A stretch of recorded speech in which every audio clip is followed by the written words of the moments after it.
Chronicles. My name is Kathy Grimm and my channel is The Grimm Reader. Welcome. I'm here to give you another update on my weekly reading. So first things first, I was still not able to finish this one, however much I really wanted to, but time got in the way, and so hopefully for sure I'll finish it by next week, which is our spring break, so I'll have more time. Yeah, there was last week before spring break is always a bit of everyone's a little bit distracted and kind of looking forward to the break. And in terms of teaching, everything is fine. We're moving on very quickly through our dysfunctional family chapter or rubric of the fairy tale class. We've been reading Hansel and Gretel, Little Thumbling. Yesterday was Cinderella. There's two Cinderellas, Perrault and Grimm. And tomorrow they're workshopping their papers, as I like to call it. No class. And also on Friday we'll finish the rubric with an episode of Buffy the Vampire Slayer called Gingerbread from the 3rd season, and because it fits the rubric of dysfunctionality in the family situation sort of. And it's also kind of a nice way to sort of start the spring break and end the rubric. And of course, Buffy's all a bit complicated these days because Joss Whedon's star has fallen.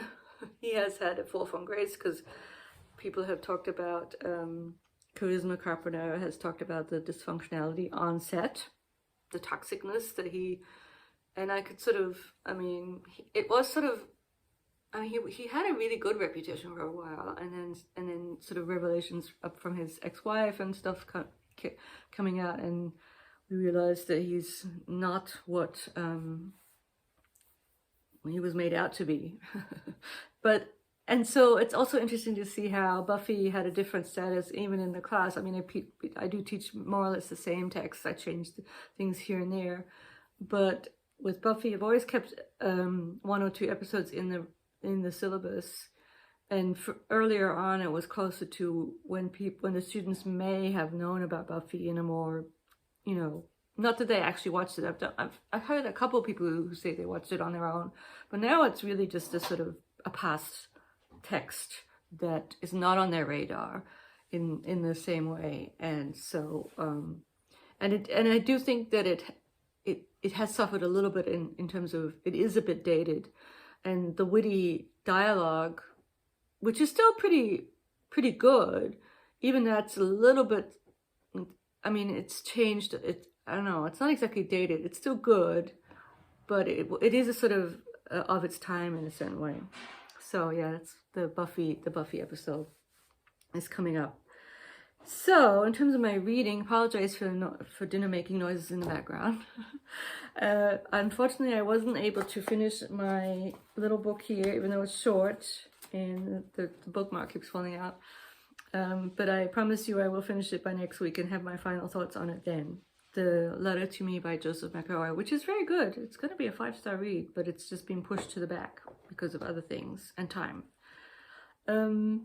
I finished my audiobook, Memories of Ice. Please don't expect a coherent analysis of it. It's very, very long and complicated, and I did like some of the characters more than others. And it was very dark. And I do like the world he kind of creates, but I know those are my very general thoughts about it. But part of the reason why I don't feel that obliged to give people an in-depth analysis is that there's a lot of YouTube people who do that. And these are really just my sort of fun books. And I do sense that most of my viewers are not that interested in these books. If I wanted to talk about it, I would, but it's more like, this is the sort of, it's just something that it's almost like a TV show that I watch, it's not like, it doesn't have the status of some of the other things I read, but I still appreciate them, and I probably will give it 5 stars, but doesn't mean it's sort of, and I don't feel that obliged to talk about it, because it's not going to be that interesting, because we'll just get into plot stuff, because I can't do the minutiae of it all justice.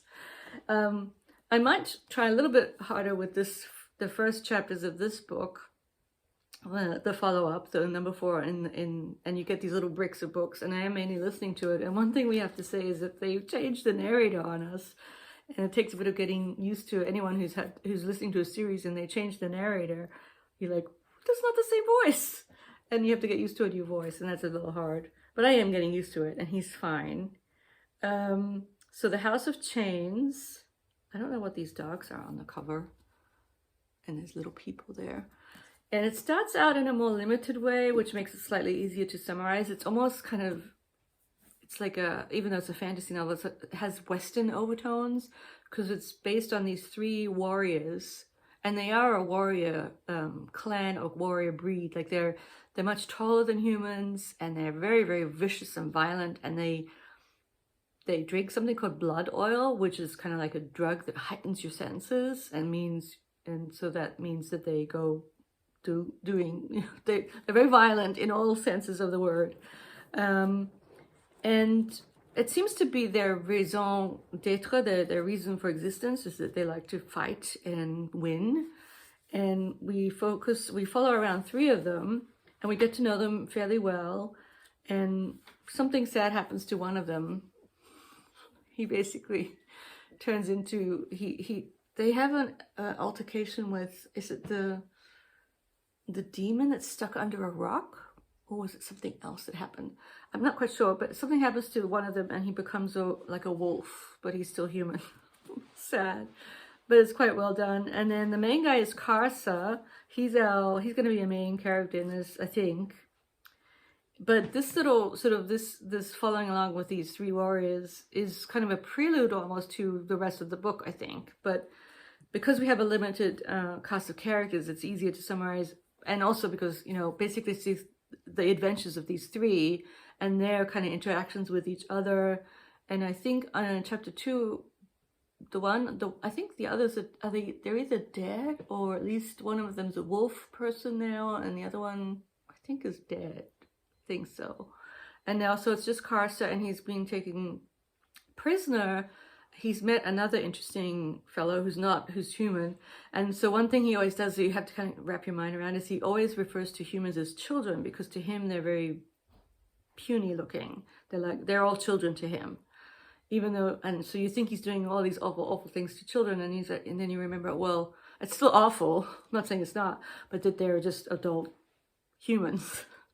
And he just kind of like rampages through like a monster almost. And he's gotten free, but I have a feeling he's going to get taken prisoner. He's sort of stuck in some situation where I think he's going to be taken prisoner by other people now. And then the book will continue. And okay, that wasn't a great job of summarizing, but it's, despite the darkness and the violence isn't pleasant really, but it's done in a way that he doesn't really focus. It's not this terrible term torture porn, this terrible sort of dwelling on pain and descriptions of inflicting pain. He doesn't really do that. He describes what people do, but he doesn't dwell on, well, there's a little bit of that, but it's almost in passing, and then it goes on to the rest of the book. So it isn't quite the same as, I wouldn't read it if it were, because I don't like that. I mean, I don't want to read descriptions of pain being inflicted. And I guess he's done a really good job of embedding the dark aspects of his world into the narrative so that you just kind of move along with it. And, I'm not that squeamish. I mean, I'm pretty squeamish. I think it would be different if it were, maybe if I were even just reading it. I am actually listening to it, and I wonder if that's part of why I can just sort of breeze through or kind of gloss over some of the dark stuff. I don't know. So the main thing that even pushed the McElroy away is my continuing read. I'm showing it to you without the dust jacket today, of Angel in the Forest. This amazing nonfiction work about New Harmony in very southern tip of Indiana, like Evansville. So it's that tip. It's the western tip of Indiana. And by my great find of the year, Marguerite Young. An amazing book and an amazing woman and writer. And really, really glad, and I would never have thought that 2022 would be the year of Margaret Young, but it's turning that way for me. She's just very, very good at describing New Harmony, almost as if it's almost like it's a biography of New Harmony, as if New Harmony were, well, it's not a person, it is a place, but it's sort of the biography of this strange place that was the space for two interesting, both failed, but still very interesting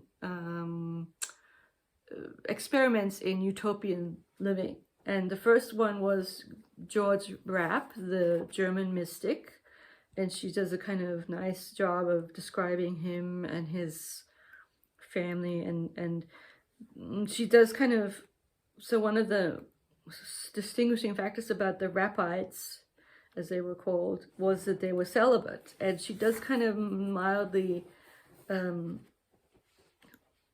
question that choice, so shall we say, as to if you really want your utopian community to be successful, is, you know, forcing celibacy on everyone the way to go.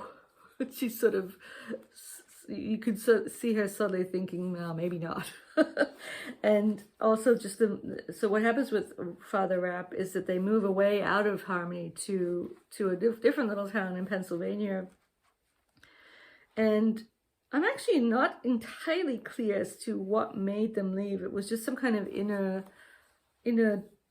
sort of restlessness on his part, I think, because things were going fairly well in New Harmony. I mean, his experiment wasn't a complete failure. It was actually quite successful, and he was trading, but something happened, and I think, as far as I remember, I've moved on so much further into the book that I don't quite recall, but I think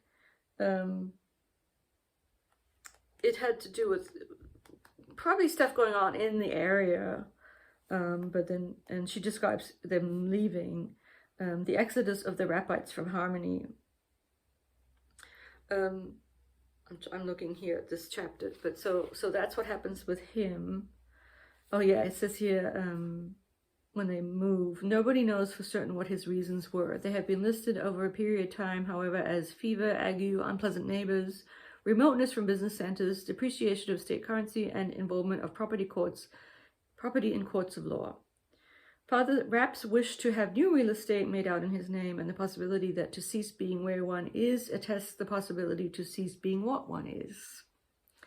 So yeah, that's it. It's not exactly clear why he made the change. And then we move on into, however interesting Rapp was, Robert Owen, the second person, he's not even in New Harmony yet. It's just about him, basically, a biography of Robert Owen. An amazingly interesting, if not quite, eccentric person. A true early visionary in terms of understanding how inequality was a bad thing for society. So, an early socialist who, and she's just very good at sort of giving him his due in a positive way and making you sort of fascinated by him, as she is, but also kind of at the same time this double vision of, we see his eccentricity, his limitations. As most visionaries, he had blind spots, and she's very good at subtly, quietly pointing out. She's not harsh in this at all. As I think there was one little tweet or something about how to not love Robert Owen is to not love humanity. Like, you have to sort of give the man his due despite of his limitations, stuff like that. That's a quote from her somewhere, I don't remember where. So, we follow him, his very quick rise to success and ability to, I think he, as I recall, he's from pretty not very well off upbringing in Wales, and he quickly kind of comes into his own as an owner of a mill, a cotton mill, and he does his first little experiment in socialistic, everyone should, so his whole thing was, to put it very, very, very, very simply, is if you make sure that every human has all their creature comforts taken care of in a very basic way, everyone will be happy. Like, it's all based on giving people enough food and comfort and not overworking them. He was a proponent of the 8-hour day to the end, even beyond, later on. And the only sort of limitation of this is that he really thought that was enough for utopia to be here on Earth. And so it's as if, because he was so driven to do all the good that he did, he was unable to entertain the idea that things are not that simple. And she's just really good at how she does, sort of gives him his due, and yet shows the limitations.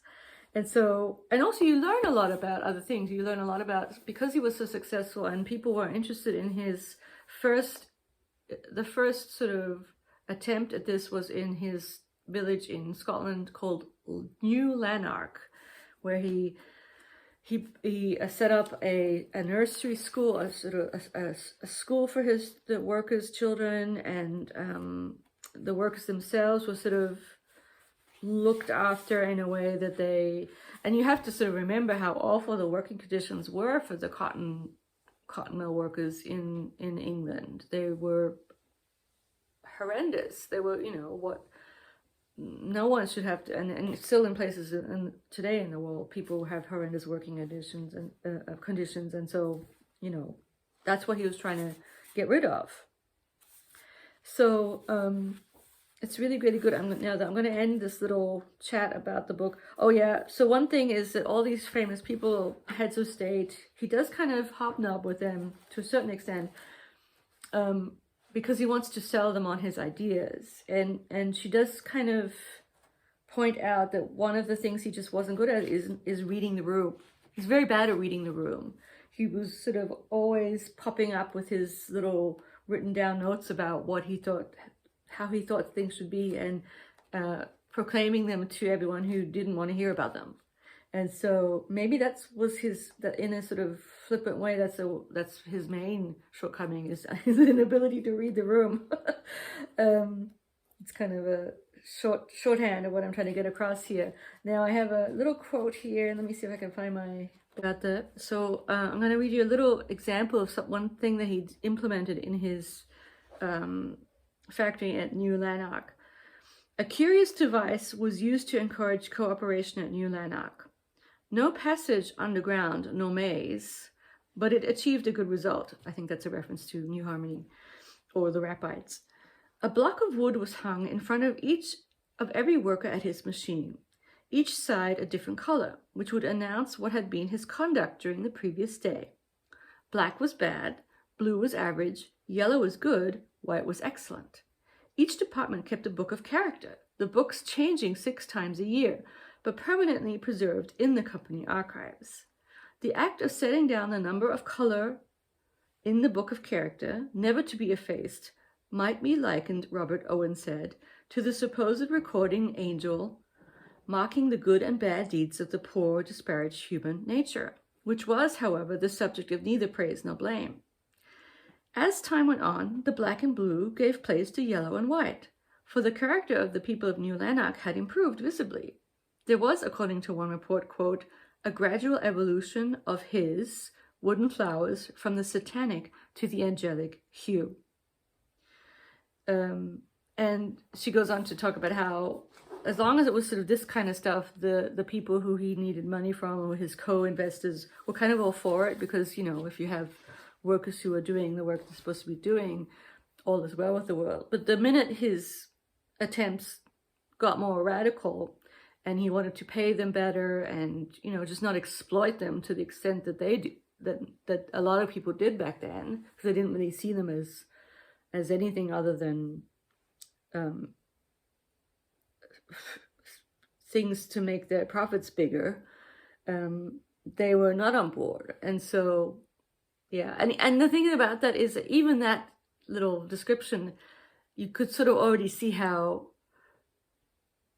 there's something very coercive about that, or patronizing about keeping track of your workers' temperaments in that way. I mean, it's sort of, yeah, it's not, it sort of, yeah, I don't think I need to explain what's wrong with it.